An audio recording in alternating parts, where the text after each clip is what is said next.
ఈ particular ఎన్డీపీసీఎస్ cases లో general గా నార్మల్ సిఆర్పిసి ఐపీసీ కేసెస్ లో accused is innocent until proven guilty అనే ఒక కాన్సెప్ట్ ఉంది. But particular in the case of NDPS cases accused is accused until proven non guilty. అంటే ఒకవేళ benefit of doubt అనేది ఇక్కడ పనిచేయదు. వీ హ్యావ్ టు ప్రూవ్ మన నాన్ గిల్టీ, మన నాట్ గిల్టీ అని చెప్పి ఇక్కడ ప్రూవ్ చేసుకోవాలి. డిపెండింగ్ ఆన్ ది అడ్వకేట్, మీరు ఎంగేజ్ చేసుకునే అడ్వకేట్ మీద డిపెండ్ అయి ఉంటుంది, either for the bail or for the conviction or acquittal.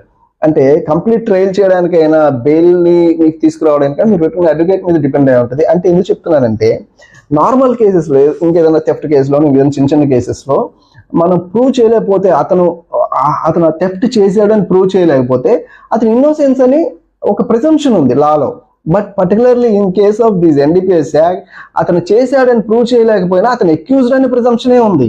అంటే మనం అతను నాట్ గిల్టీ చేయలేదని ప్రూవ్ చేయాల్సిన burden of proof lies on the council of the accused. ఎవరైతే అంటే మా మీద ఉంటుంది. ఇన్ కేస్ మీరు ఎంగేజ్ చేసుకుంటే మా మీద మీరు ఖచ్చితంగా మీరు తప్పు చేయలేదు, మీరు ఆ కాంట్రాబ్యాండ్ పొజిషన్ లో లేరు, మీరు దానికి సంబంధం లేదు అని చెప్పి we have to prove that. In case of ఒక డౌట్ క్రియేట్ చేస్తే సరిపోతుంది దేంట్లో, నార్మల్ కేసెస్ లో. But not in NDPS cases.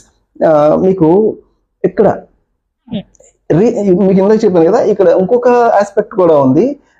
ఈ పర్టికులర్ ఎన్డీపీఎస్ కేసెస్ లో కమర్షియల్ క్వాంటిటీ ఉన్నప్పుడు పబ్లిక్ ప్రాసిక్యూటర్ కి there is an every opportunity ఇస్తారు అపోజ్ చేయమని. ఈ బెయిల్ ఇవ్వకూడదు అతను అని.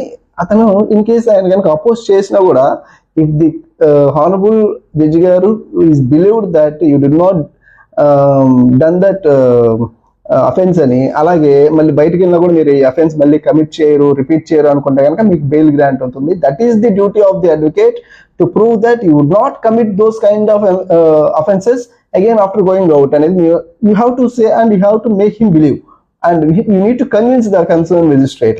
And now coming to